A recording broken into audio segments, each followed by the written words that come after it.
Y oramos, amados hermanos. Padre, te agradecemos, Señor, el momento más maravilloso que podemos tener en nuestra vida y la mejor inversión de nuestro tiempo es cuando nos acercamos a ti para escuchar tu voz y palabra, para ser edificados, para ser instruidos, para ser corregidos, para ser amonestados, santificados, purificados y conformados a la imagen de tu Hijo Jesucristo, que es tu propósito, Señor. Gracias porque tú estás en medio de tu pueblo. Tú eres el Maestro quien enseña provechosamente, Señor. Queremos pedirte que nos ayude a estar dispuestos con el corazón, con la mente, con nuestro oído para escuchar tu palabra. Señor, tu escritura nos narra que hubo dos mujeres en un hogar, en una casa donde tú entraste. Y una de ellas, María, Señor, Marta tenía muchos quehaceres. Ella se preocupaba por atenderte, Señor, en cuanto a la comida, a la bebida quizá, atenderte materialmente, Señor.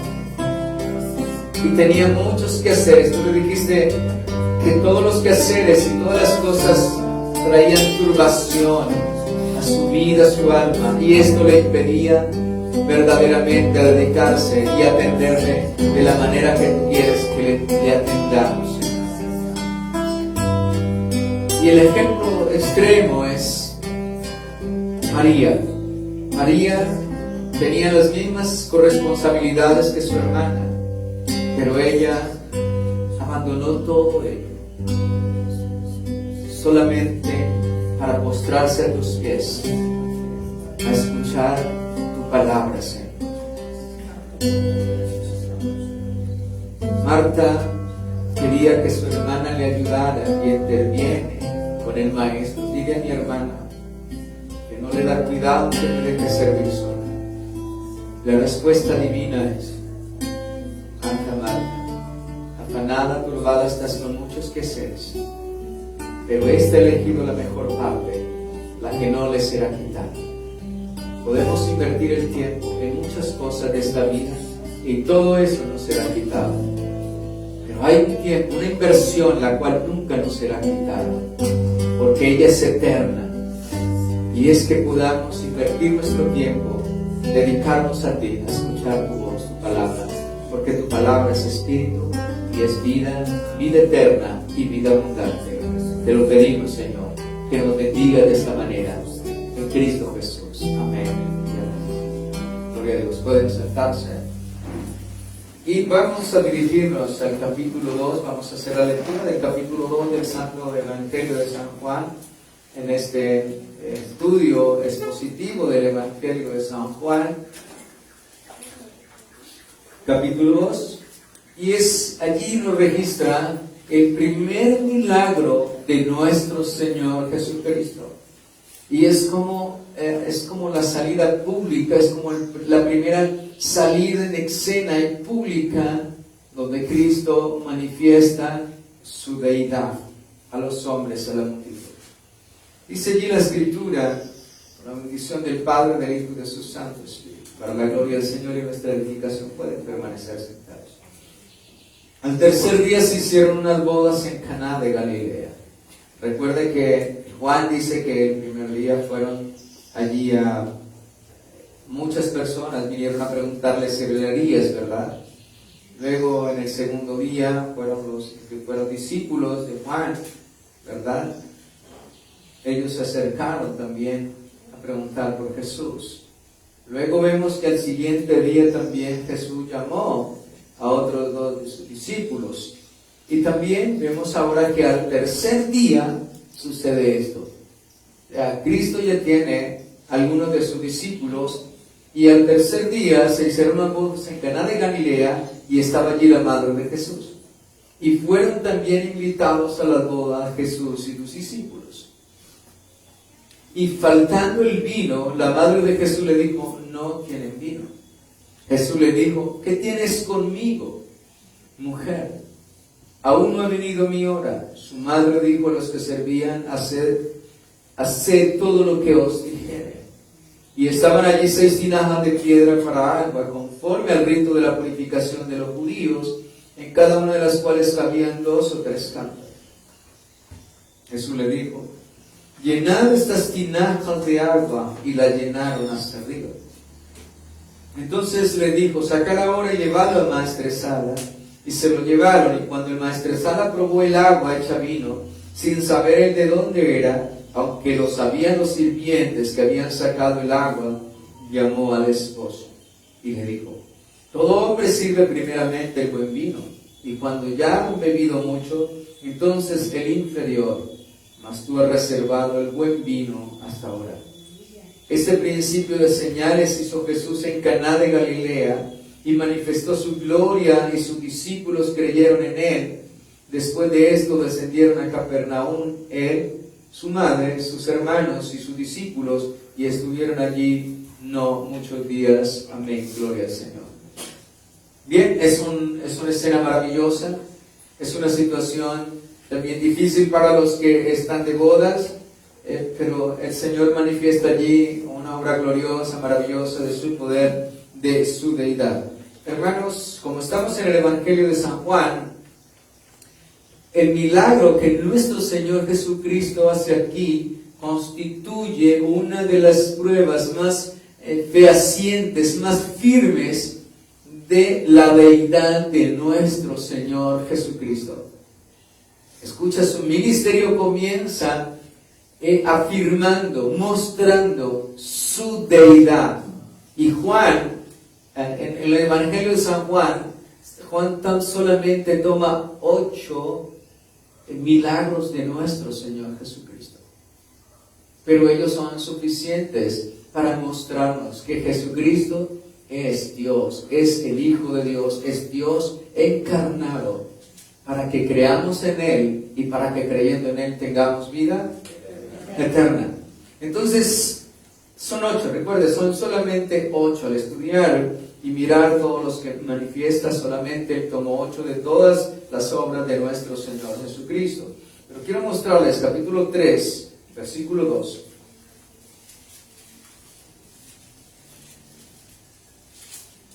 Entonces, Juan es enfático en presentar a Jesús como Dios, hombre encarnado. En el capítulo 3, versículo 2 dice que vino Nicodemo, el 1, si quiere leamos. Había un hombre de los fariseos que se llamaba Nicodemo, un principal de entre los judíos. Este vino a Jesús de noche y le dijo: Rabí, que significa maestro, sabemos que has venido de Dios como maestro, porque nadie puede hacer estas señales que tú haces si no está Dios con él. Entonces Nicodemo viene al Señor Jesucristo de noche. Le llevo estos versículos y vamos a ir a otros para que miremos el énfasis tan grande, tan fuerte que hace Juan el Evangelista, porque como lo vimos en el preámbulo, en el inicio del Evangelio de San Juan, ¿cuál era el propósito de Juan al escribir el Evangelio? Que todos pudieran creer, conocer a través de ese estudio, de esa enseñanza, que Jesucristo es el Hijo de Dios, que Dios encarnado, el Dios hombre, y para que creyendo en Él tengamos la salvación, tengamos la vida eterna. Este es el propósito, ténganlo siempre en mente, del Evangelio según San Juan. Entonces vemos que viene Nicodemo y le dice: Señor, sabemos que viene de Dios, porque si Dios no está contigo, si Dios no está con Él, nadie puede hacer los milagros, las señales que tú haces. Dice, porque nadie puede hacer estas señales que tú haces si Dios no está con Él. Entonces Jesucristo, en sus señales, en sus milagros, está mostrando su deidad, está mostrando que Él es Dios, hombre. 100% Dios, 100% hombre. Gloria al Señor. Vamos a mirar otro ejemplo, San Mateo, capítulo 11.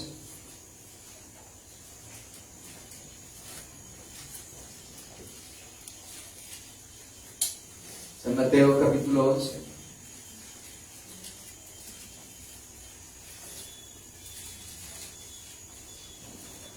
Versículo 1.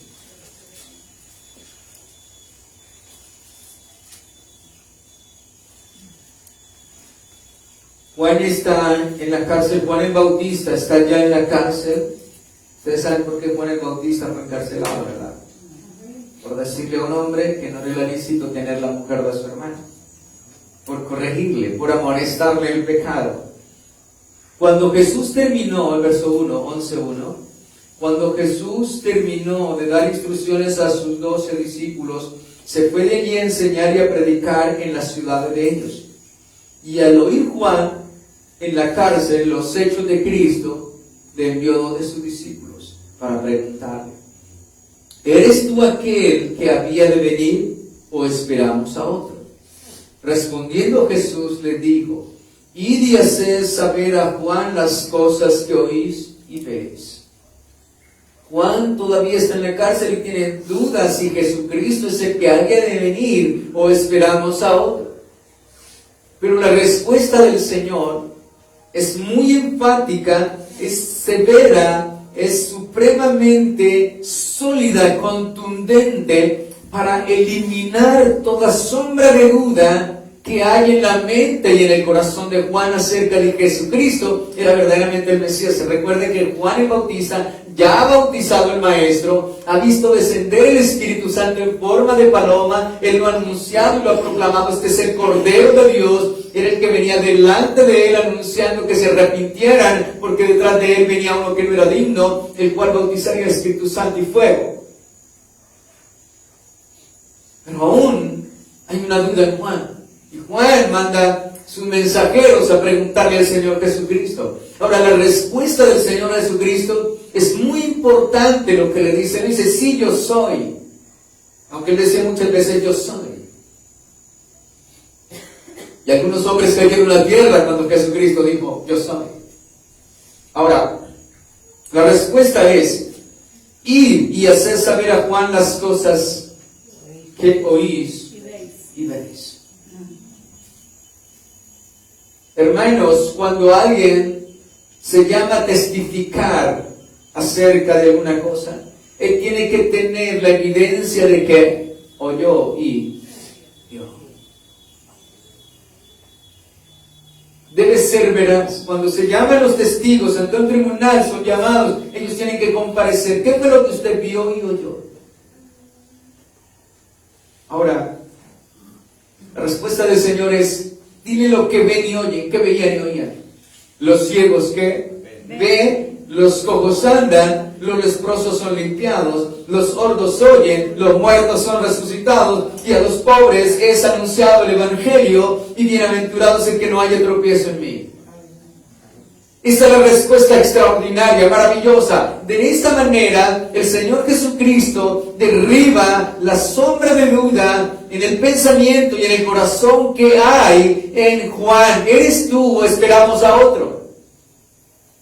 A pesar de las evidencias vivas y reales y poderosas que Juan tuvo de nuestro Señor Jesucristo en el Jordán, cuando vio descender el Espíritu Santo y la voz que decía: este es mi Hijo amado en el cual tengo complacencia, a él debemos oír.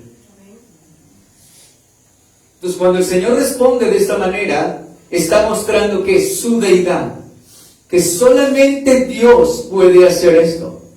Solamente el Señor puede dar luz a los ciegos, a los cojos andar, a los leprosos limpiar, los sordos oyen, los muertos son resucitados, y a los pobres es anunciado el Evangelio. De esta manera, Dios disipa la sombra de duda en Juan. Hermanos, no hay cosa más maravillosa que afirmar nuestro corazón en el Evangelio. Él disipa las dudas, esas sombras, esas dudas que vienen a nuestro corazón, a nuestra mente, mi amado hermano. Pero el Señor derriba, la Escritura dice que Él derriba todo argumento, su palabra derriba todo argumento y lleva cautivo el pensamiento a la obediencia de Cristo. Por eso es necesario estudiar la palabra, conocer a Cristo, conocer el Evangelio, porque de allí es que viene la sabiduría, viene el entendimiento y nos saca el Señor de las tinieblas a la luz. Nos saca de la ignorancia al conocimiento de la vida eterna.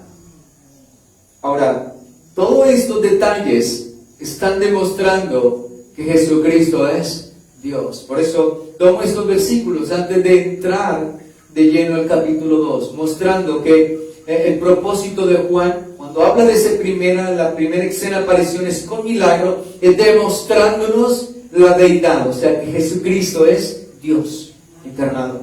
Él es el Emmanuel, Dios con nosotros. Ahora, vamos a mirar el libro de Hechos. Pedro anuncia cuando se convirtieron por la gracia del Señor, miles allí en el primer discurso de Pedro. Pedro acude a esto, mis amados hermanos. Capítulo 2 del libro de los Hechos.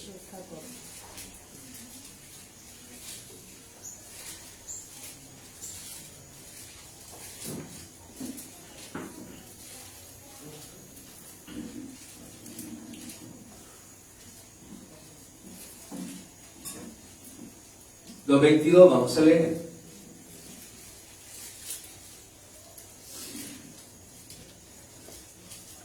Y él está en pie y está diciendo: varones israelitas, oíd estas palabras. Escuchen.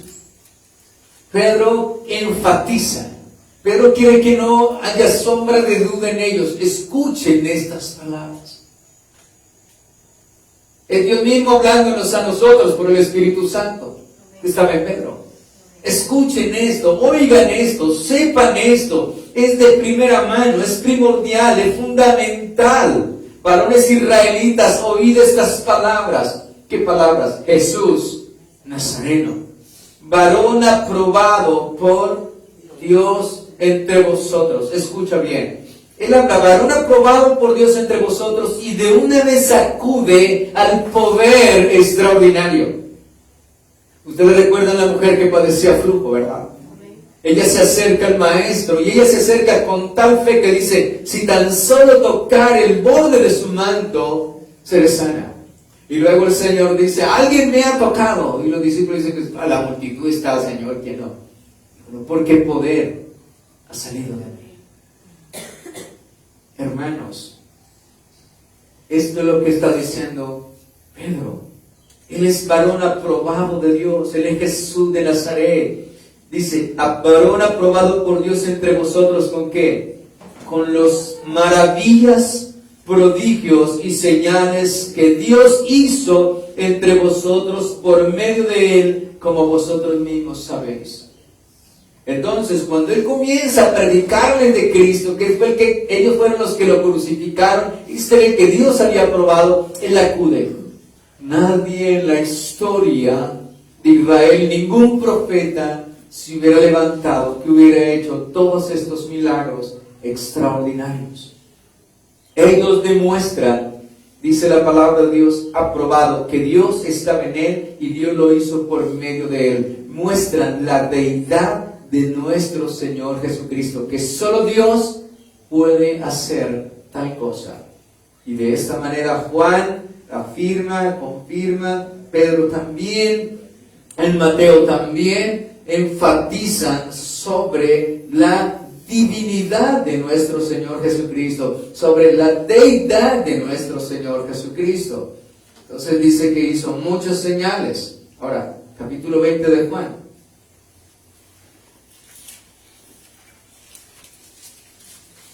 Para reforzarle lo que le decía ahorita. Juan capítulo 20, versículo 30.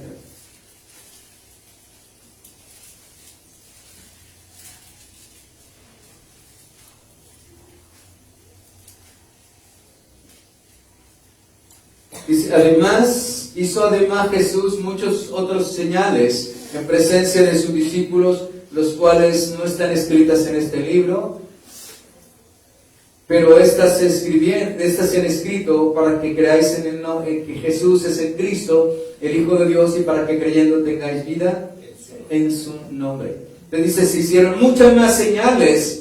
Dice, otras señales en presencia de los discípulos, las cuales no están escritas en este libro, porque si se hubieran escrito no cabrían. Dice la palabra en el capítulo 21, versículo 25. Y hay también otras muchas cosas que hizo Jesús, las cuales si se escribieran una por una, pienso que ni aún en el mundo cabrían los libros que se habrían de escribir. Amén.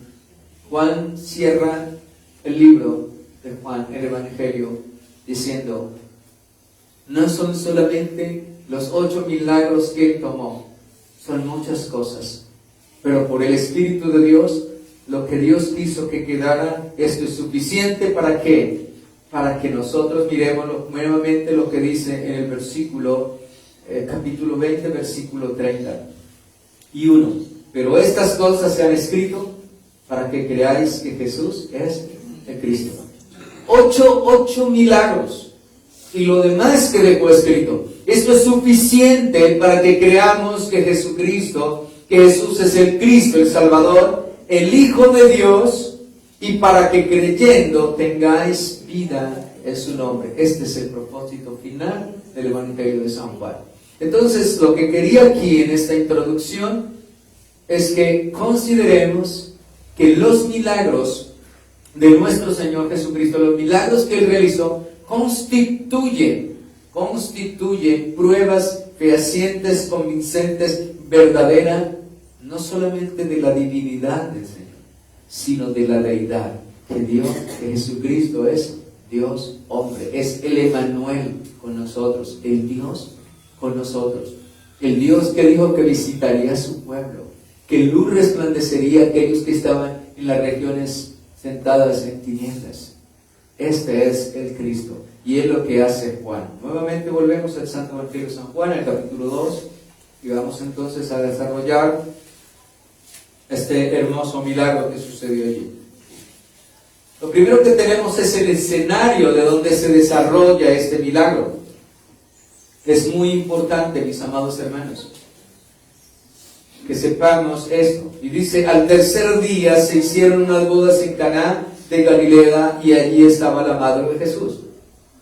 Entonces, el escenario donde se desarrolla esta situación, este milagro, es en la ciudad de Caná de Galilea. Y fue en una ocasión, en una invitación, en la cual María, la madre de Jesús, estaba allí.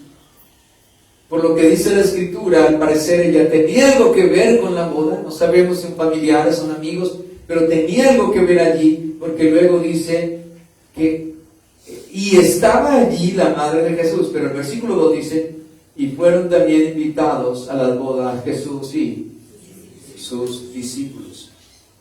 Gloria al Señor. Primero que todo, es una boda lo que se está realizando.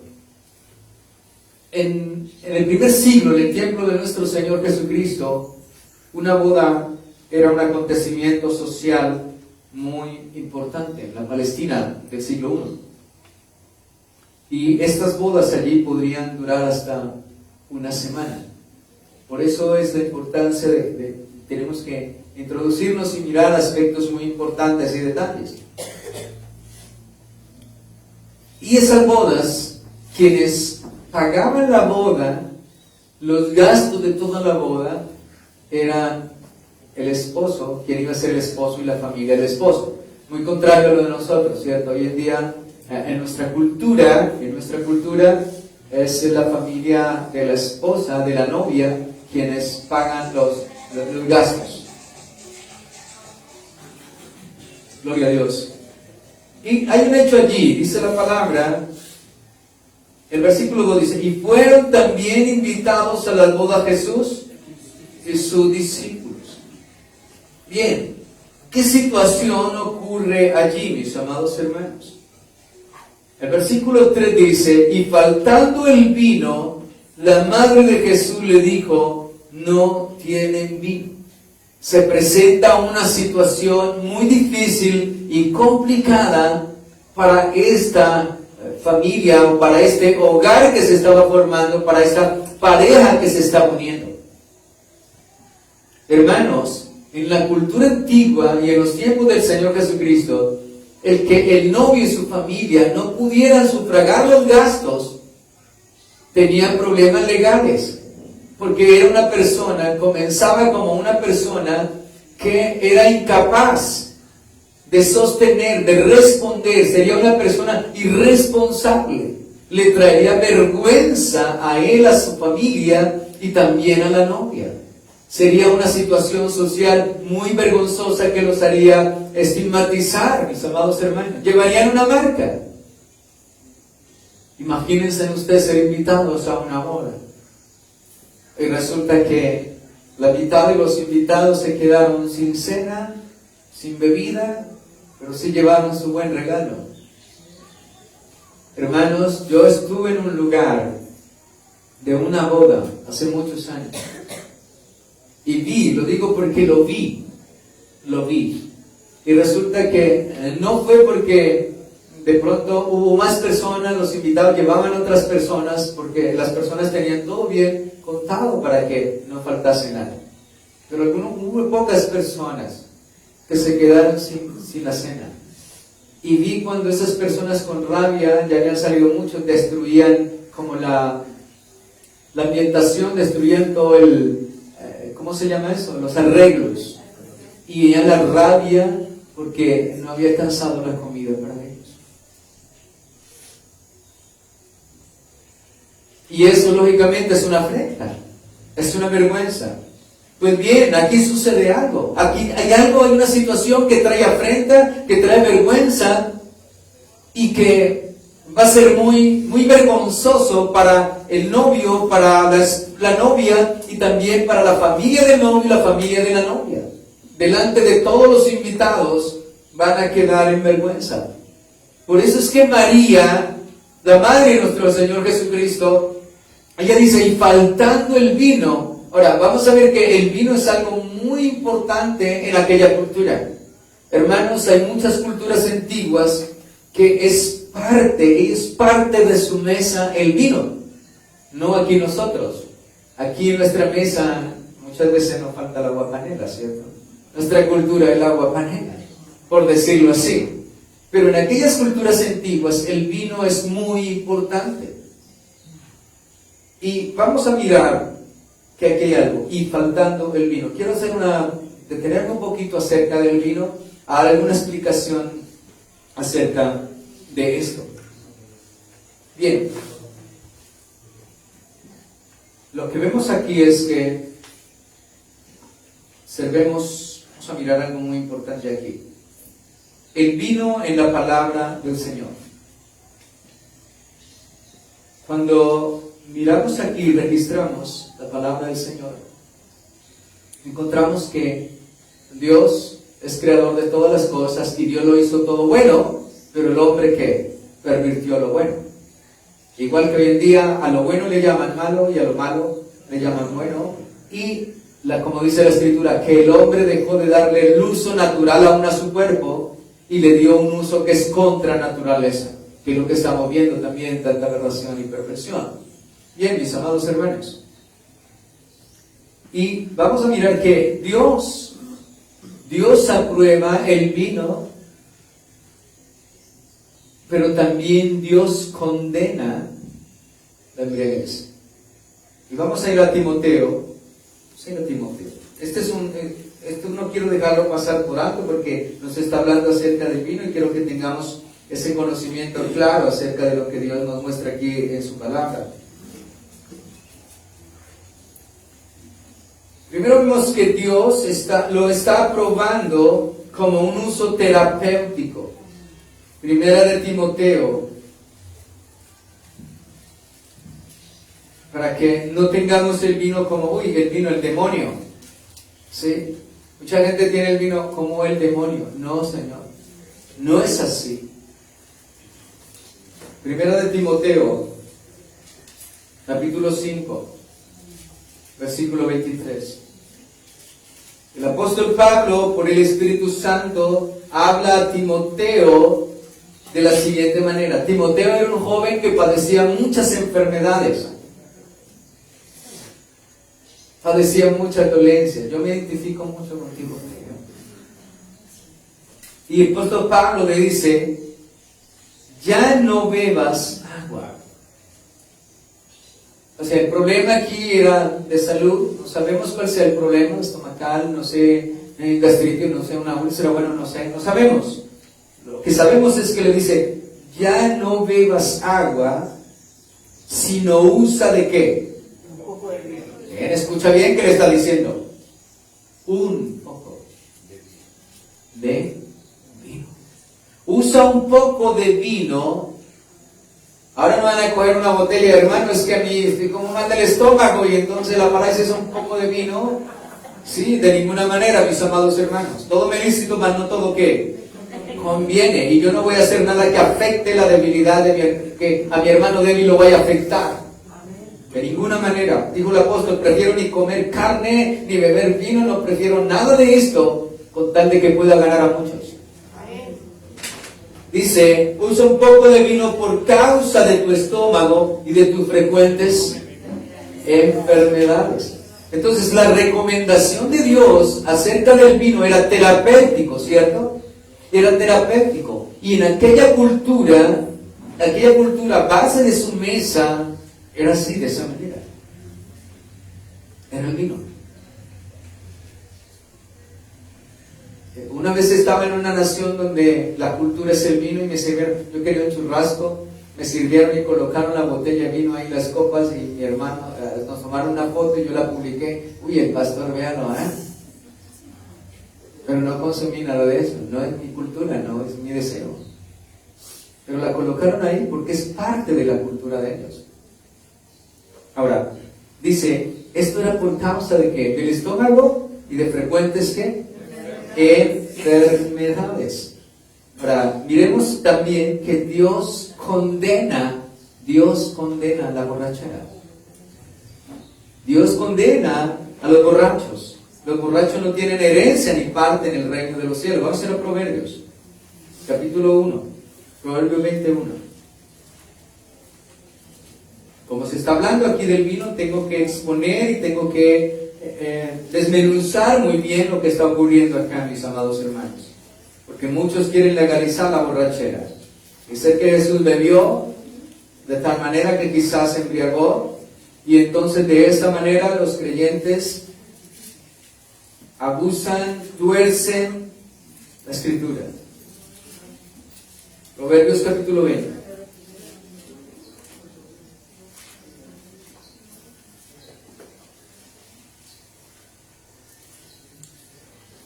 Proverbio 21 dice, el vino es como y la sidra alborotadora, y cualquiera que por ello yerra no es que no es sabio. Ustedes saben que en el antiguo pacto al sacerdote se le tenía prohibido consumir vino. No podía presentarse de ninguna manera. Ahora, Dios está diciendo, el vino es escarnecedor y la sidra alborotadora, y cualquiera que por ello yerra no es que no es sabio. La escritura dice que un poquito de levadura leuda toda la masa. Toda la masa, mi amado hermano. La escritura dice, todo me lícito, mas no todo ¿qué? Me conviene. Usted se puede tomar su copa de vino. Pero ¿qué pasa si nosotros hablamos de que el licor es malo, que Dios condena la borrachera, ¿cierto? Una persona no va a decir, oiga, usted se tomó una copa, ¿cierto? El que usted está ganando para Cristo. Dice, este es el menor. Por eso Pablo dice, yo tengo una libertad, nosotros tenemos una libertad en Cristo. Pero Pablo, ¿qué hacía? Así como Cristo cuando vino a la tierra tenía todo el poder, todo el poder podía manifestarlo, pero él restringió parte de su poder, porque el Señor dijo, yo podía decir a mi Padre que me enviara legiones de ángeles y ser librado. Jesucristo podría bajarse de la cruz. Pero ¿qué hace? Él sometió al Padre su voluntad, ¿para qué? Para librarnos a nosotros de la condenación y de la muerte eterna. Y es lo que toma Pablo. Dice Pablo, yo tengo una libertad cristiana, pero me niego a sí mismo, renuncio a ella, ¿para qué? Para ganarme a otros. Para ganar a otros. Tenemos una libertad, pero por amor a los creyentes, por amor a los hermanos, a los débiles, y por ganar a otros para Cristo, ¿qué hago? Restringo mi propia ¿qué? Libertad. Yo leí una vez un testimonio de un musulmán, ex musulmán. Y me pareció maravilloso lo que ese hombre hizo. Él fue convertido por Cristo al Evangelio. Y nosotros sabemos que los musulmanes no comen carne de cerdo por ninguna manera. Si algo abominan, si algo le preocupa a las familias musulmanas cuando un hijo viene a América es no vayas a comer carne de cerdo. Es la preocupación más grande de ellos. Porque saben que nuestra cultura se consume. Entonces este hombre convertido, él dijo, estaba en una reunión de creyentes en la iglesia, en un ágape. Y allí estaban repartiendo cerdo. Y él decía que no comía cerdo, le ofrecían, ¿por qué? Pero ya tienes una libertad en Cristo. Sí, pero no comeré cerdo. Te lo abordó una persona más espiritual y le dice entonces, ¿cuál es el motivo? Explícanos el motivo si tienes toda la libertad para comer cerdo. No te va a hacer absolutamente nada, no vas a pecar contra Dios. Y entonces él le dice, yo no lo hago por mí, lo hago por mi familia, porque quiero que mi familia sea salva. Porque cuando yo vuelva a ellos a predicarles de Cristo, lo primero que me van a preguntar es, ¿comiste cerdo? Y no puedo mentirles. Y el que coma cerdo teniendo la libertad, me va a cerrar la puerta para anunciarles el Evangelio de nuestro Señor Jesucristo. Hermanos, así como Cristo tenía toda la libertad para bajar de esa cruz, para pelear contra sus adversarios, no lo hizo ¿por qué? Por amor a nosotros. También nosotros tenemos una libertad en Cristo, pero la sometemos. ¿Por qué? Por amor a nuestros hermanos y por amor a los que han de creer a Cristo. Porque si decimos que borracho, Dios condena la borrachera, a usted nomás porque lo vean tomándose una copa, hey, miren, aquel es borracho, de una vez no van a decir, uy, aquel hermano en su mesa tiene una copa de vino como una manera de, parte de su cultura alimenticia, por decirlo así. De esta manera, mis amados hermanos, es que Dios nos muestra, vamos a mirar algo así, capítulo de Proverbios, vamos a ir al capítulo 23, versículo 29. Miremos que Dios está condenando esto de la borrachera. Versículo 29. ¿Para quién será el ay? ¿Para quién el dolor? ¿Para quién las rencillas? ¿Para quién las quejas? ¿Para quién las heridas en balde? ¿Para quién lo amorotado de los ojos? Para los que se detienen mucho en el vino, para los que van buscando ¿qué? Mistura. Van buscando mistura. Van buscando mezclar muchas cosas. Pero saben que la gente hoy en día no se conforma ya con una copa, no se conforma con nada, quieren mezclar muchas cosas. Y ese es el problema. Hermanos, un fumador vicioso comenzó por un cigarrillo. Un bebedor, un borracho, un ebrio, un alcohólico comenzó quizá por una copa o por una botella. Por ahí comenzó. Y el Señor dice, ¿para quién será esto? O sea, Dios está condenando toda borrachera. Dice, no mires, dice 31, no mires al vino cuando ¿qué? Como rojea. El vino es un color muy hermoso, muy lindo. No mires al vino cuando rojea. Dice, cuando resplandece su color en la copa, entra suavemente, mas al fin como serpiente morderá y como aspire, ¿dará qué? Dolor. O sea, todo el que caiga en esto va a experimentar cosas terribles. Su familia va a experimentar cosas terribles. Sus ojos mirarán cosas extrañas y tu corazón hablará ¿qué? Perversidades. Perversidades. Pues dice, los borrachos no entrarán al reino de Dios, de los cielos. Y dirás, me hirieron más.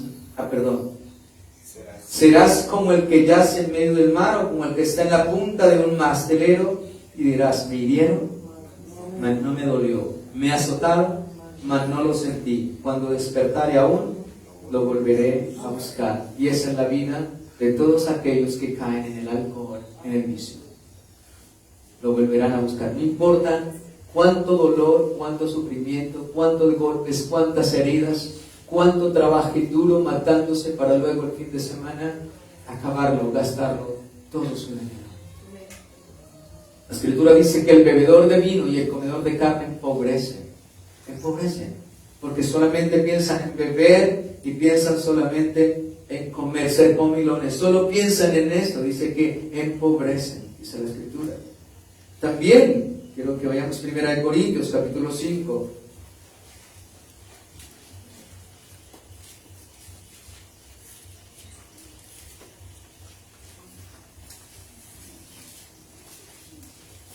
Verso 11. Dios condena la borrachera, Dios condena el exceso de estas cosas. Dice, más bien os escribí, 1 Corintios 5, 11, más bien os escribí que no juntéis con ninguno que llamándose hermano fuera fornicario o aborrecedor o maldiciente o qué, o ladrón, con el tal aún ni qué. Escucha bien. No se vayan a juntar con alguno que llamándose hermano, porque no puede ser hermano. Si se deleita en el alcohol, no puede ser mi hermano. Y el Señor condena que no nos juntemos con él. ¿Por qué? Hermanos, si nos ven juntándolos con un borracho, ¿qué pasa? Hay dos cosas pueden suceder. La primera, nos condenan, ¿cierto? Y la segunda, puede ser que las malas costumbres corrompan las buenas costumbres. Entonces hay cuidados. Primero porque damos mal testimonio. Dios dice, no juntéis con alguno que llamándose hermano, que alguien entre nosotros sea borracho, le guste el alcohol, no se junten con él. Dos peligros. Primero, nuestro testimonio. Y segundo, puede ser que las malas compañías corrompen las buenas costumbres. Entonces, no hay que dar lugar a quién, al diablo. No dé lugar al diablo. No traspasemos el límite de lo que Dios nos dice, mi amado hermano. Sí podemos conversar con los serbios, podemos testificarle, podemos compartirle la palabra, pero luego ya asociarnos, andar con ellos, tener amistad, tener comunión con ellos, es prohibido delante de Dios. Oh, amados hermanos, eso es de mucho cuidado, y es parte de lo que habla acerca del vino. Capítulo 6, ahí mismo, verso 9. Ahora mira, ¿no sabéis que los injustos no heredarán el reino de Dios? No erréis, ni los fornicarios, ni los idólatras, ni los adúlteros, ni los afeminados, ni los que se echan con varones, ni los ladrones, ni los ávaros, ni los borrachos, ni los maldicientes, ni los estafadores heredarán el reino de Dios. Los borrachos no entrarán al reino de Dios. Nosotros sabemos cuánto daño, cuánto mal y cuánta destrucción causa el alcohol. Terrible, terrible, mi amado hermano. Este año que está terminando, este señor en Santa Marta, la tragedia que causó. 6 jóvenes murieron porque un hombre iba ebrio al volante. Y ya vimos Proverbios, ¿cierto? Lo que causa el dolor entra muy suavemente, pero al final es como el aspid es el veneno de la serpiente. Y el veneno mata, destruye. Así es que Dios nos habla acerca de lo que es el vino, de lo que es el alcohol, de lo que es la desmedida, de lo que es desbocarse en todas las cosas. Ahora, Gálatas capítulo 5, versículo 21.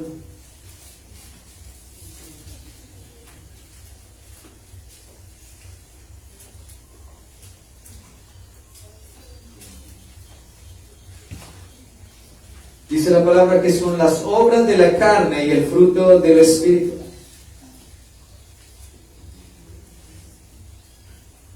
¿Y cuáles son las obras? Vamos a leer del versículo 16 para terminar el 21. Os digo, pues andad en el Espíritu y no satisfagáis los deseos de la carne, porque el deseo de la carne es contra el espíritu. Y el del espíritu es contra la carne, y estos se oponen entre sí para que no hagáis lo que quisierais. Es una lucha entre la carne y el espíritu. Por eso debemos alimentarnos espiritualmente. ¿Qué significa esto? Meditar la palabra, orar, ayunar, pedirle al Señor, fortalecernos en Él, congregarnos. ¿Por qué? Porque se fortalece el espíritu para no hacer ¿qué? Las obras de la carne.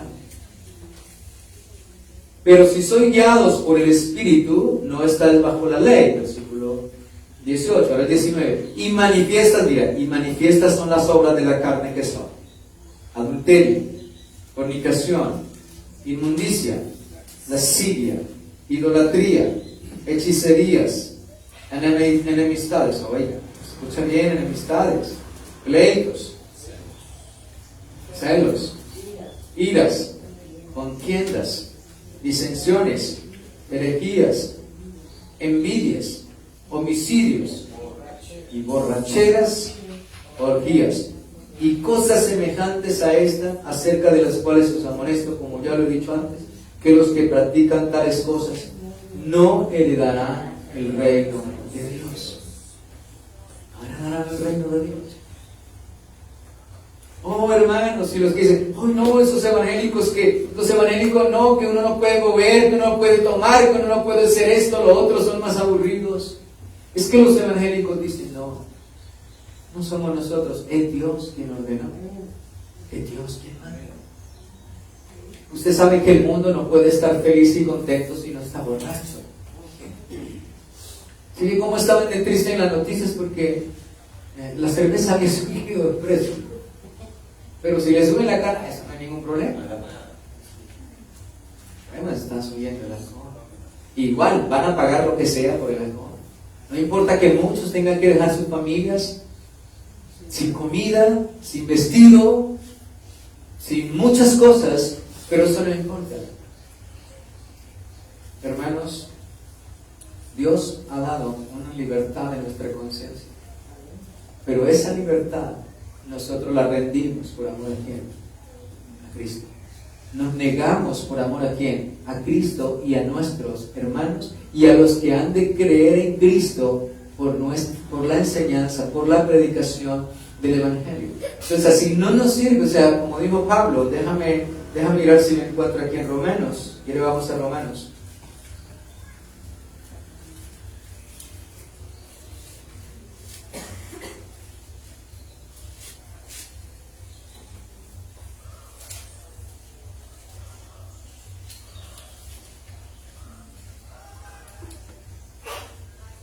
Es el capítulo 14, verso 15. Verso 14, veamos.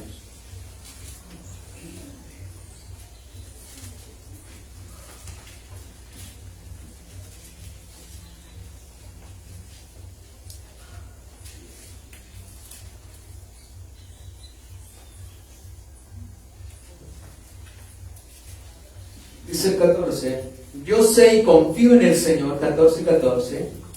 Yo sé y confío en el Señor Jesús que nada es inmundo en sí mismo. O sea, el vino no es inmundo, como le decía, no vayan ya, ¿no? Pablo le mandó Dios por medio del apóstol Pablo y a Timoteo, ¿bebe un qué? Un poco de vino, bébelo, ¿cierto? No es inmundo de ninguna manera. Ahora, dice allí, nada es inmundo en sí mismo, mas para el que piensa que algo es inmundo, para él lo es.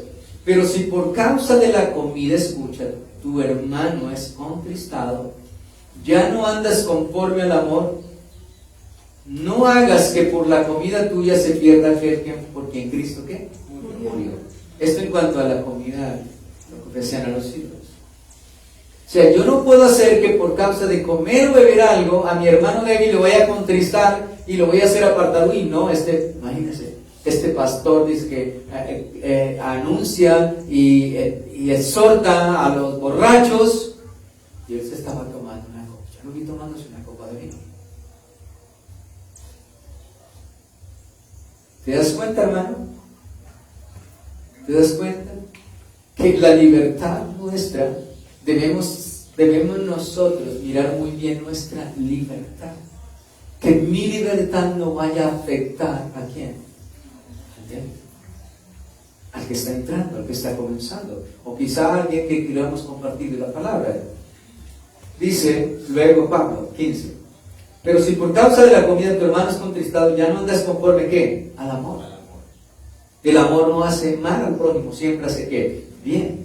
¿Cierto? Ahora, 16, no sea pues vituperado, ¿qué? Vuestro bien. Entonces, ¿qué pasa? Si el pastor lo ven tomándose una copa de vino, que ha anunciado la palabra, el evangelio, entonces ese bien y esa persona que viene antes como de bien, luego él va a ser ¿qué? Ese bien va a ser como vituperado. Voy a ponerme en tela de juicio. Voy a ponerme en tela de juicio. Ahora, luego dice, porque el reino de Dios no es comida ni bebida, sino que justicia, paz y gozo en el Espíritu Santo. Porque el que en esto sirve a Cristo, ¿agrada a quién? A Dios. A Dios. Escucha bien, si yo lo hago de esta manera, sirvo así, yo agrado a Dios y es aprobado ¿por quién? Por los hombres.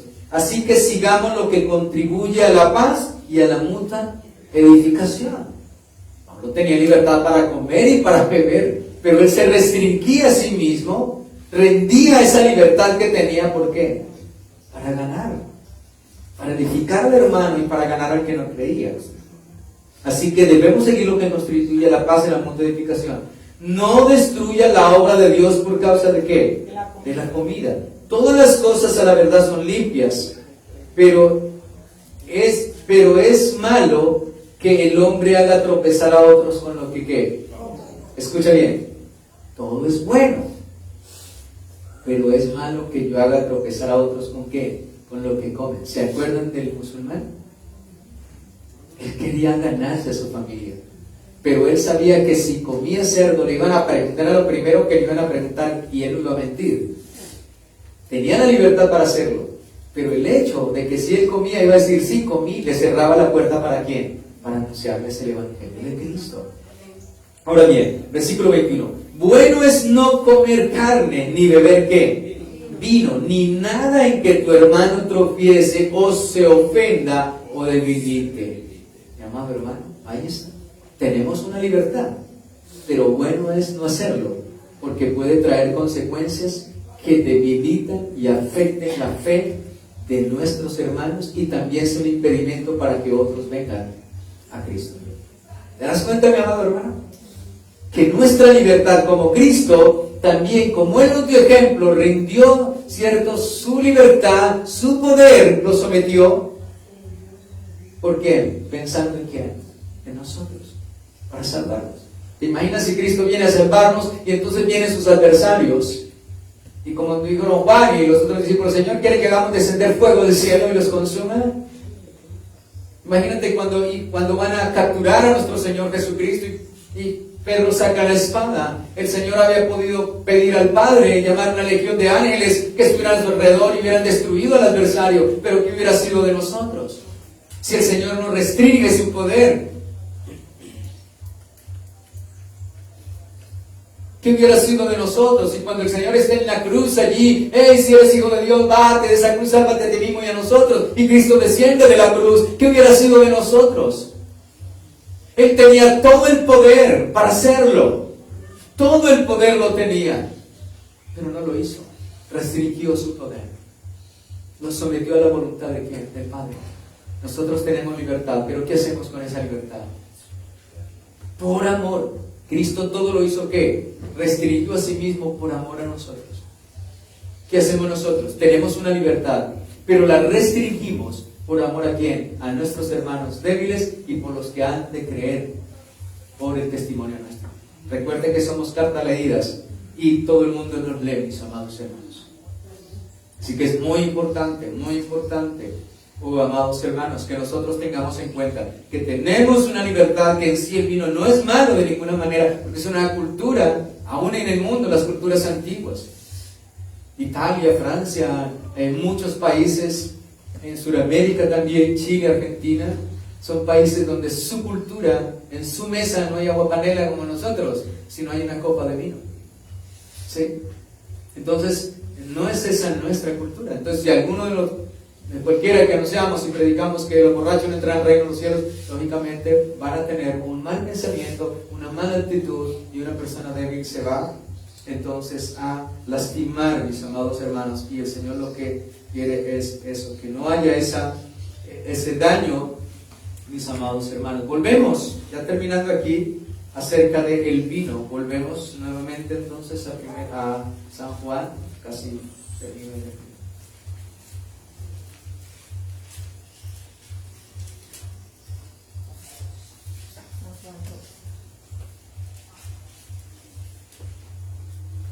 Yo he estado en muchos lugares también donde me han ofrecido un vino, pero he renunciado a él. He renunciado a él porque no quiero afectar a quién, a nadie. Yo sé que en sí no es malo, de ninguna manera, pero renuncio a esa libertad. La renuncio, porque puede ser que entre esa reunión Dios me conceda compartirle la palabra a alguien. Oh, amados hermanos, ¿sí? Dios me conceda que pueda compartirle a alguien la palabra. Entonces tengo toda la libertad, ¿cierto? Esa persona no me va a condenar y no me va a juzgar de ninguna manera, ¿cierto? Lo que dijo el apóstol Pablo. Entonces eso es muy importante tenerlo en cuenta. Y hizo falta vino. El vino allí era supremamente importante, y sobre todo en la boda. Y la madre de Jesús, dice el verso 3, no tiene vino, mis amados hermanos. Ella ve la necesidad y acude a su Hijo Jesucristo. Bien, vamos a mirar unas cosas aquí importantes. Primero, Jesucristo no había realizado hasta ahora ningún milagro. Cuando ella le habla a su Hijo Jesucristo que no tienen vino, quizá ella lo que buscaba era que ella sabía, primero que todo, que el ángel le había hablado, que ella concebiría y a José, y concebiría y daría una luz. Que este hijo que traería en su vientre era obra del Espíritu Santo. Vendrá el Espíritu Santo sobre ti, y allí María quedó embarazada. Ese santo hijo que nacerá es el Salvador. Ella sabía muy bien que su Hijo Jesucristo era Dios encarnado, era el Salvador, era el Todopoderoso, el que había hecho los cielos y la tierra por su palabra. Ella lo sabía, y está casi que buscando una manera de decirle a su hijo, no tienen vino. Es como la manera quizá de adelantarse a las cosas y decirle al Señor, mira, es la oportunidad de que puedas evidenciarte y mostrarte que tú eres el Salvador. Pero María recibe una respuesta.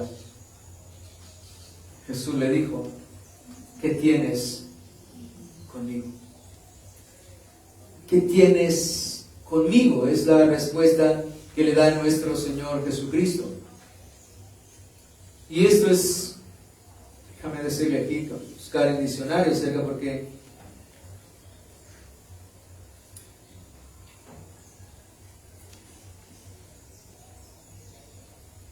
mira, esto es, literalmente significa que contigo y conmigo. Y buscaba, y es una expresión idiomática para preguntar qué tienen en común las dos partes. Y tenía el efecto de distanciarlas. Escucha bien. Primero es una expresión idiomática muy usada en aquellos tiempos. ¿Qué tienes conmigo?, le dice.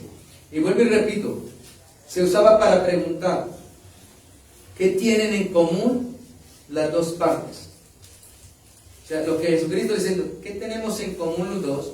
Y tenía el efecto de distanciarlas, no de separarlas, sino crear, mis amados hermanos, en un sentido que María pudiera entender que ella ocupara su lugar y que él tenía también su lugar. Entonces, cuando él le dice, ¿qué tienes conmigo? ¿Qué tienes conmigo? De esta manera, Jesucristo le está diciendo, ¿tienes tu lugar? Yo tengo mi lugar.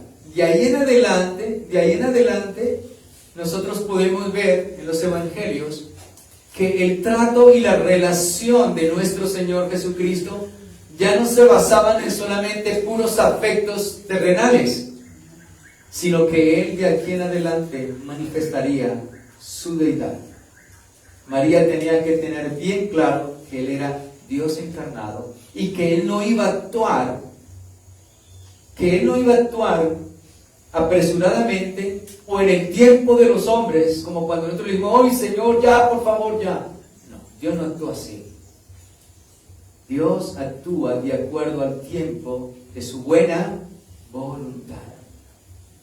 El Señor quería que María tuviese claro esto, muy, muy claro. Por eso su manera bruta y asombrosa como le responde. Era una forma decente de responderle, pero no era una manera íntima de responderle. No era íntima. Ahora, cuando Él le responde de esta manera, le dice, mujer. Vemos, es una manera respetuosa, pero no es una manera íntima. Es una manera muy formal de dirigirse. Bien, el versículo siguiente le dice, el Señor le responde a ella, aún no ha venido ¿qué? Mi hora. Mi hora. Aún no ha venido mi hora. Y vamos a mirar qué significa esto de aún no ha venido mi hora. San Juan capítulo 7, ¿a qué se refiere? San Juan capítulo 7.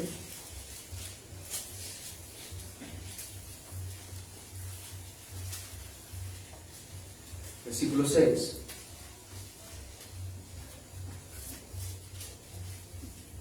Entonces Jesús les dijo, mi tiempo aún no ha llegado, mas vuestro tiempo está siempre ¿qué? Presente. Ahora, cuando el Señor se refiere, mi hora no ha llegado aún, cuando Él le responde a ella, no tienen vino, su respuesta es, mi hora. Aún no ha venido mi hora, ¿cierto? Y nosotros vemos que hay una conexión cuando el Señor nos mandó, estableció la fiesta que celebramos, al menos nosotros cada mes, es que vemos el vino que representa símbolo de la sangre de nuestro Señor Jesucristo. Entonces yo le hago de esta manera, el Señor le responde de esta manera, aún no ha llegado ¿qué? Mi hora, mi tiempo. Aún no ha llegado el tiempo de mi muerte, de mi crucifixión. Sigamos confirmándolo. Capítulo 8, verso 30.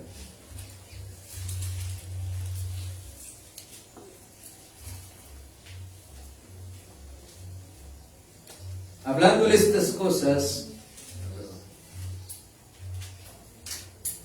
era 6, capítulo 7, versículo 6, verso 8. Dice, y subid vosotros a la fiesta. Yo no subo todavía a la fiesta porque mi tiempo aún no se ha cumplido. Recuerden que Jesucristo cuando fue capturado, era la fiesta, ¿cierto?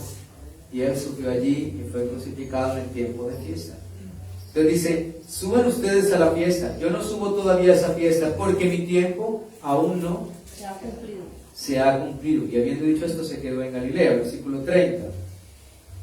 Entonces procuraban prenderle, pero ninguno le echó mano porque aún no había llegado su hora. Fíjense una cosa, que todo es dentro del tiempo de Dios.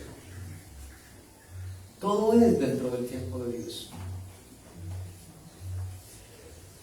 Hermanos, y esto nos ayuda también a nosotros a entender cuando pasamos momentos difíciles, luchas, pruebas, dificultades, que le oramos al Señor y queremos que todo se desaparezca ya.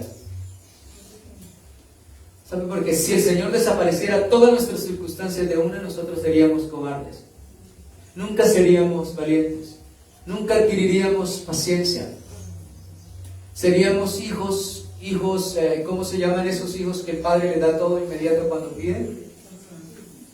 Unos hijos consentidos. Y los consentidos son rebeldes y ponen en vergüenza a sus padres. El hijo consentido es vergüenza de sus padres.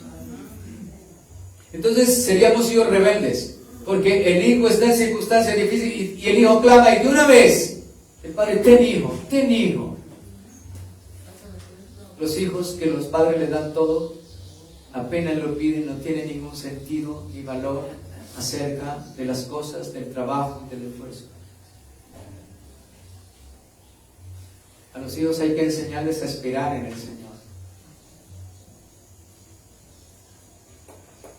Algo que me preocupa con mi hijo siempre es que él pide algo, quiere algo, le digo, primero nos toca orarle al Señor, hijo. Nos toca orarle al Señor y pedirle. Y va a ser en el tiempo del Señor, no en nuestro tiempo. Y tienes que ser feliz hasta que llegue y seguir siendo feliz cuando llegue. Porque muchas personas cuando no tienen algo inmediatamente se entristecen. Se llenan de amargura, de tristeza, de dolor. Muchos los que no tienen lo que quieren inmediatamente, entonces se van a robar, se van a hacer daño a los demás para fácilmente conseguir las cosas. Pero Dios nos enseña que todo es en el tiempo del Señor. Jesucristo dice, no ha llegado mi hora. La hora del Señor Jesucristo no había llegado. Y esto también nos ayuda a entender nuestra vida y nuestra muerte. Nadie se muere un segundo, una milésima de segundo de lo que Dios ha establecido. Nadie se muere antes ni después. ¿Ustedes recuerdan a Marta y a María? Cuando murió su hermano Lázaro. Oh Señor, si hubieras estado aquí, mi hermano no había muerto.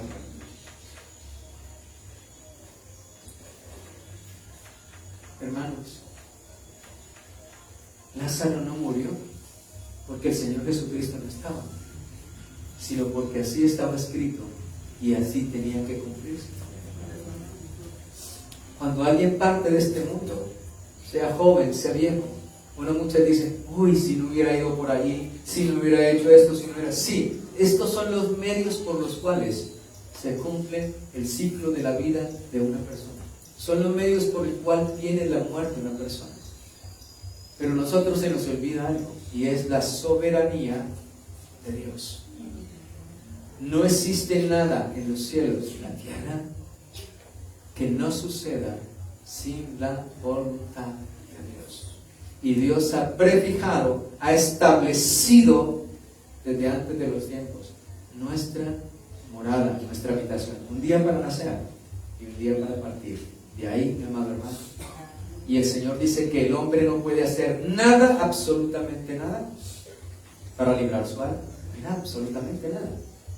La muerte viene cuando Dios lo ha establecido. Y ahí nadie, absolutamente nada. Entonces nosotros debemos reconocer la soberanía de Dios. El tiempo del Señor no había ¿qué? No había llegado. Mi hora no ha llegado todavía. Aún no ha venido mi hora. Entonces se refiere a su muerte, a la muerte y a la glorificación de nuestro Señor Jesucristo. Entonces, amados hermanos, esto apoya también la posibilidad de que Jesucristo, nuestro Señor Jesucristo, dejara claro que Él actuaría de acuerdo a los tiempos establecidos ¿por quién? Por el Padre. Cristo obraría de acuerdo a los tiempos establecidos por el Padre. Nosotros oramos y oramos como el rey le ora al Señor. Señor, yo a ti oraba, oh Jehová, al tiempo de tu buena voluntad. Mire, cuando nosotros no entendemos el tiempo de Dios, sufrimos, porque estamos a toda hora, ay, pero Dios mío, ¿por qué no me saca? Pero Dios, ¿por qué no? No, Señor, yo a ti oro, clamo al tiempo de tu buena voluntad. Dame paz, dame fortaleza, dame confianza, dame paciencia y esperanza para llegar al tiempo de la buena voluntad de Dios. Y habiendo acabado todo, poder estar en eso. Dice la palabra. Ustedes deben abundar sobre gozo en sus tribulaciones. Santiago, venga, déjame recordarle aquí un pasito, Santiago. Capítulo 1. Versículo 2. Hermanos míos, tened por sumo gozo cuando salgáis en diversas. Usted sabe que es sumo, ¿cierto? Sumo significa lo máximo. El máximo gozo. Cuando halléis. Ahora déjame preguntarle. ¿Usted tiene sumo gozo en sus luchas? ¿En sus tribulaciones? ¿En su angustia? ¿En su dolor? ¿Usted ha experimentado el sumo gozo? Vuelvo y le repito, una de las cosas por las cuales nosotros no experimentamos gozo, paz, tranquilidad en nuestras circunstancias, es porque desconocemos la soberanía de Dios. Ay Dios, ¿por qué a mí? ¿Por qué a mí, Señor? Si yo soy bueno, yo voy a la iglesia, yo oro, pero ¿por qué a mí? Mira, Cristo santo, justo, perfecto, sin pecado, sin mancha y mácula. Y Dios dice que por las aflicciones que Cristo padeció, perfecciona al autor de nuestra salvación. Soberanía de Dios. ¿Lo sujetó a qué? Al padecimiento. Y la Escritura dice que a través de muchas pruebas y tribulaciones entraremos al reino de los cielos. Soberanía de Dios. ¿Puedes cambiar eso? No lo puedes cambiar. Lo que el Señor quiere es que buscamos la fe, la paciencia, la esperanza. Ahora bien, te lo termino de leer. Sumo gozo cuando os halléis en diversas. No dice sumo gozo cuando no tengan ningún sufrimiento, ninguna pena. Él no dice sumo gozo cuando no hayan penas. Él dice sumo gozo cuando estén en diversas circunstancias. Sabiendo que la prueba de vuestra fe va a producir ¿qué? Paciencia. Hermanos, la prueba de nuestra fe va a producir paciencia. ¿Y para qué sirve la paciencia? La gente dice, yo no le pido a Dios paciencia porque me vienen pruebas. Pues el reino de usted no tiene nada que ver con Cristo. Si usted no pide paciencia, como le dijo el Señor a Pedro, Pedro, tengo que lavarte los pies. No, Señor, no me lavarás los pies a mí. Pedro, si no te lavo los pies, no tienes ninguna parte conmigo. Ay, no, Señor, entonces lávame todo. Hermano, si usted no le pide paciencia al Señor, usted no tiene ninguna parte con Cristo. Aquí está diciendo, ¿y qué? Y la prueba de vuestra fe produce ¿qué? Paciencia. Mas tenga la paciencia su obra ¿qué? ¿Para qué me sirve la paciencia? Su obra ¿qué? Completa. Cuando yo tengo paciencia, puedo soportar totalmente y esperar. Y luego dice, para que seáis perfectos, la obra ¿qué? Completa. Si no tengo paciencia, la obra nunca se cumplirá en mí. Nunca se acabará su obra completa, para que seáis ¿qué? Perfectos y cabales sin que os falte cosa Alguna. Entonces fíjense, todo es en el tiempo del Señor. La hora no había llegado. Cristo no iba a obrar fuera de los parámetros de lo establecido por Dios. Él vino a hacer la voluntad de Dios y Él dice, mi tiempo no ha llegado. El tiempo de ustedes está presto a cualquier hora, pero el mío no ha llegado. El mío no. Y todo debe cumplirse de acuerdo a lo que está escrito. Todo es de acuerdo a lo que Dios ha establecido antes de los tiempos. Tú y yo tenemos decretos. Dios estableció decretos para tu vida y para la mía antes de que nosotros naciésemos. El Señor le dijo al profeta Jeremías, antes de que nacieses te conocí, antes de que formas en el vientre, te di por profeta a las naciones. Y aquí, una soberanía asombrosa. Asombroso Dios. Y todo es en el tiempo de Dios. Todo es en el tiempo del Señor. Y nosotros debemos, como Cristo nos enseña allí, como el Señor nos enseña, Dios no va a actuar fuera de lo establecido por Dios. Mi tiempo, mi hora aún no ha llegado. Hermanos, esta enseñanza, esta palabra de Cristo nos ayuda a entender y a adquirir y a pedirle al Señor esa paz, esa fortaleza y esa paciencia, todo a su debido tiempo. Ahora déjenme terminar aquí, voy a terminar en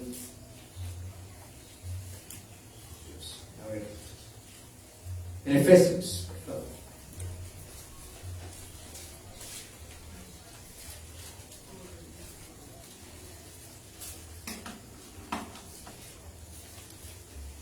Capítulo 6 de Efesios.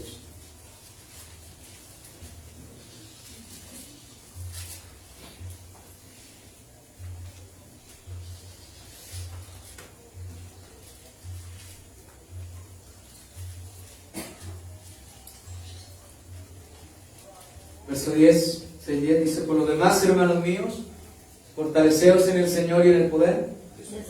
Lo que tenemos es que fortalecernos en el Señor y el poder de su fuerza, vestidos de toda la armadura de Dios, para que podáis estar firmes contra las acechanzas del diablo. Escucha bien, Dios no nos dice, yo les voy a quitar toda aflicción, yo no voy a permitir nada de ustedes. No, el Señor lo que dice es, revístanse para que puedan soportar, para que puedan pelear, puedan estar firmes contra las acechanzas del diablo. Vístanse de esa armadura. El Señor nos dice, mire, yo no voy a permitir que no venga ninguna aflicción, que el enemigo no venga afligido. No, Señor. El Señor dice, lo que Él quiere es que tú y yo nos revistamos de Él, de su coraza, de su armadura, y podamos resistirle al enemigo, ser pacientes, esperar para que la obra sea completa. Dice el apóstol Santiago, la obra sea completa y seáis perfectos y cabales y no les falte absolutamente nada. Porque no tenemos lucha contra sangre y carne, sino contra principados, contra potestades, contra los gobernadores de las tinieblas de este siglo, contra huestes espirituales de maldad en las regiones celestes. Y usted se acuesta a dormir sin orar, sin meditar en la palabra, porque usted dice, yo no tengo, Señor, estoy en paz. No tengo ningún enemigo, ningún adversario. Viven como los habitantes de aquella ciudad donde dijeron, no había muralla en su ciudad, no había ejército, no había general, no se entrenaban, porque pensaron que por allá tan lejos nadie iba a llegar. No, por aquí en Piedecuesta el diablo no llega. Por aquí no llega. Cuando llegaron los de Dan, los acorralaron. Y ellos no tenían comunicación con otros reyes, con otros lugares. Entonces no había nadie que los apoyara, no tenían esa comunión. Y vinieron y los destruyeron absolutamente, totalmente. Así muchas veces viven los creyentes, sin oración, sin meditación, sin ayuno, o sea, una vida en la cual yo no tengo, estoy bien, no tengo ningún adversario. No, sabe que no. Huestes, principados, potestades, dice, gobernadores. Ahora dice 3, por tanto tomad toda la armadura de Dios para que podáis resistir en el día malo y habiendo acabado todo, está firme. Entonces recuerde, va a haber un día malo, pero también va a haber el tiempo en que va a acabar ¿qué? Todo. Pero este no es su tiempo, es el tiempo de ¿quién? De Dios. Recuerde que Cristo dice, mi hora, mi tiempo aún no ha llegado. ¿Qué nos enseña? Que todo será bajo la voluntad, lo establecido por Dios, el cumplimiento de su buena voluntad. El rey le oraba, le recuerdo nuevamente, eso está en un salmo, si alguien me quiere ayudar. Yo a ti oraba, oh Jehová, al tiempo de tu buena voluntad. Alguien me ayuda con ese salmo, para regalárselo ya, para cerrar, concluir en esta mañana. Porque lo que nos ayuda a entender Jesucristo, que su hora no había llegado, que Él no actuaría de acuerdo a términos de hombres, conforme los hombres que quieren que las cosas ya sucedan de acuerdo a lo que Él quiere, sino Él nos enseña lo que es someterse a la voluntad de Dios el Padre, a lo que estaba establecido y escrito. ¿Quieren encontrar alguno? Salmo 69:13. Salmo 69:13. Si quieres, márquelo ahí si te gusta radicar. Salmo 69, versículo 13. Dice el salmista, pero yo a ti oraba, oh Jehová, al tiempo de tu buena voluntad. De aquí en adelante, órale al Señor.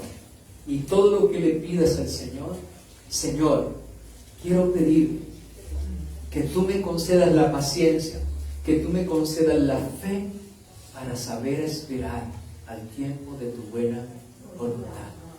No me dejes angustiar si esto se prolonga.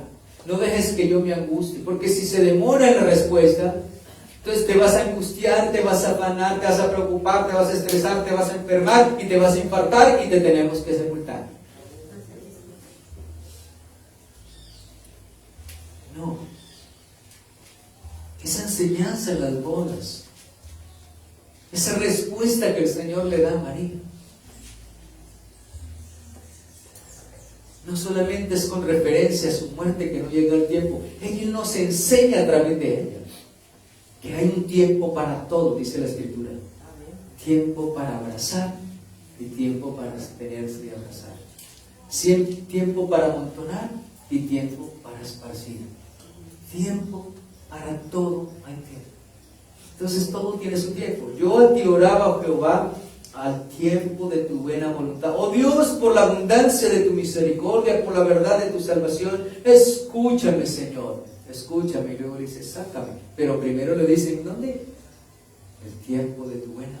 Él le dice, sácame. Pero primero en su oración es tu voluntad, es tu tiempo. Sácame del lodo y no sea sumergido, sea yo librado de los que me aborrecen y de lo profundo de las aguas.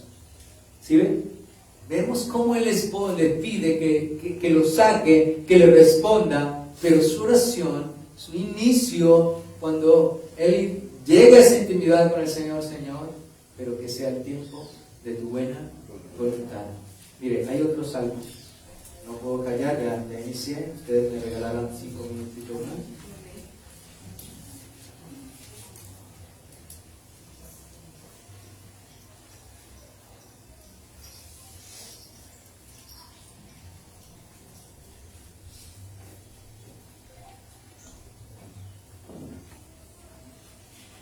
Hay otros salmos donde nos dicen: oh Jehová, de mañana oirás mi voz. ¿5? Sí. 5, 1 al 3. Escucha, oh Jehová, mis palabras, considera mi gemir, está atento a la voz de mi clamor, Rey mío y Dios mío, porque a ti oraré. Oh Jehová, de mañana oirás mi voz, de mañana me presentaré delante de ti. ¿Y qué vas a hacer? Esperaré.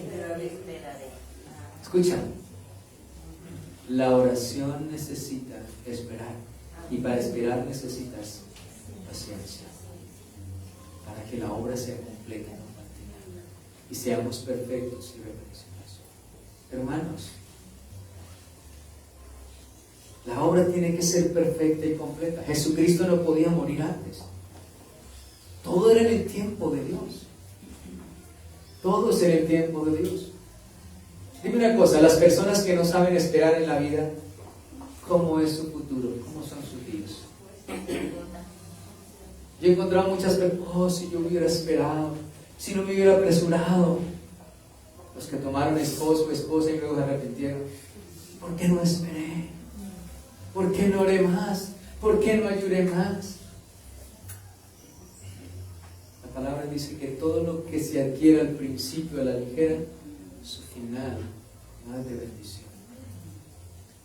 Todo tiene su tiempo y su hora. El Señor lo dijo: mi tiempo no ha llegado. No voy a orar ni voy a actuar fuera de mi tiempo. El Señor Jesucristo no murió fuera del tiempo establecido por Dios. Así es que, hermanos, el poder entender lo que el Señor le dijo a Marta, no solamente de su tiempo, de su muerte no ha llegado, que Él no iba a actuar ni iba a obrar fuera de la voluntad de Dios, de ninguna manera nos ayuda a nosotros. Esa es la aplicación para nuestra vida, es el consejo para nuestra vida, que todo es en el tiempo del Señor y debemos aprender, y cuando lo hacemos de esta manera nos gozamos en el Señor. Tú vas y oras en la aflicción al Señor, pero tienes gozo porque sabe que Dios te va a ayudar, Dios te va a responder, pero que no va a ser cuando usted le diga. Como esos falsos que dicen: oh Dios, te ordeno ahora. Oh Dios, ¿qué demonios? Yo a ti oraba, Señor, a tiempo de tu buena voluntad. Yo sé que tu oración va a tener un elemento más de ahora en adelante. Y que esto nos va a ayudar para ser pacientes. Pacientemente esperé al Señor, Él me oyó y me sacó del lodo cenagoso, del pozo de la desesperación. Puso mis pies sobre peña, un cántico nuevo, alabanza a nuestro Dios. Todo es en el tiempo de Dios. Este milagro, lo que estamos estudiando acerca del milagro, podría ser esa enseñanza. Todo en el tiempo de ¿quién? De Dios. Y es la enseñanza. Yo nos hablo hoy acerca de lo que es el vino y la respuesta del Señor. No hay, don María, no hay vino queriendo intervenir de esta manera. Jesús le responde de esta manera, que nos ayuda y trae una aplicación maravillosa y perfecta para nuestra vida, para tener gozo en medio de todas las circunstancias. ¿Alguien habló el Señor? Amén. Vamos a darle gracias a Dios por su palabra. Padre, te damos gracias en el nombre de tu Hijo Jesucristo, porque tú hablas en nuestra vida, en nuestro corazón, Señor, porque de esta manera podemos aplicar la respuesta tuya, la enseñanza tuya, bendito Dios. Concédenos cada día el poder entender y comprender las cosas que ojo no vio ni oído yo ni han subido en el corazón del hombre, pero son las que Dios ha preparado a todos los que le aman, Señor. Queremos conocerte cada día, queremos entender cada día, pero queremos ir más allá del entendimiento, del conocimiento, queremos ir más allá de recibir y adquirir este conocimiento. Queremos vivirlo, Señor, queremos aplicarlo, queremos que tú nos ayudes a poner por obra tu palabra, bendito Dios. Gracias por esa libertad que nos has dado, Señor. Dios, porque todas las cosas son limpias, pero no todo nos conviene, porque no todo edifica nuestra vida, ni la de nuestros hermanos débiles, ni los que han de creer por causa de nuestro testimonio y de tu palabra gloriosa. Señor, concédenos rendir nuestra voluntad por amor a nuestros hermanos, por amor a los que no te conocen y pueden llegar a conocerte, Señor. Concédenos no agradarnos a nosotros mismos, sino agradar a nuestros hermanos, a los débiles, en lo que es la edificación. Bendito Rey de Gloria, concédenos, Señor. Gracias por esa libertad, pero también gracias, Señor, porque tú nos das un corazón en el cual puede renunciar, puede restringir esa libertad, negarnos a nosotros mismos, Señor, de esta manera.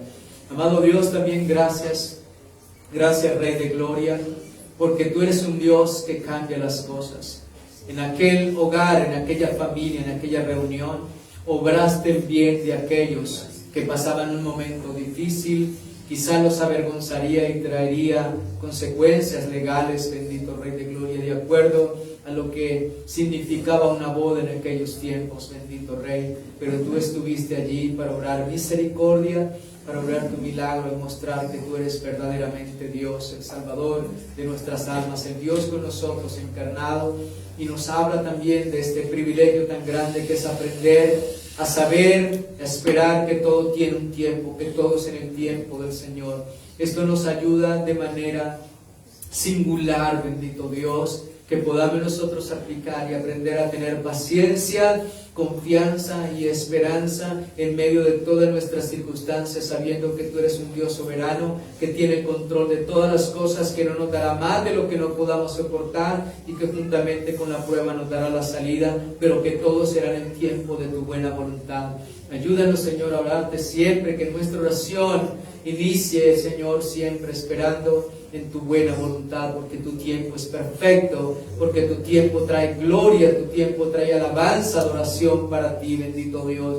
Todos los que han querido actuar en su tiempo, en sus propios medios, Señor, han traído ruina, desgracia, amargura a sus vidas, y no lejos recordar, amado Dios, a la esposa de Abraham, a Saraí, Señor, que no esperó el tiempo de tu buena voluntad y usó a su sierva para que le diera un hijo, y esto trajo serias consecuencias de amargura, de rabia, de división a su casa, Señor. Cuando actuamos de esta manera sin esperar tu voluntad, fallamos delante de ti y no traemos bendición, sino traemos aflicciones, Señor.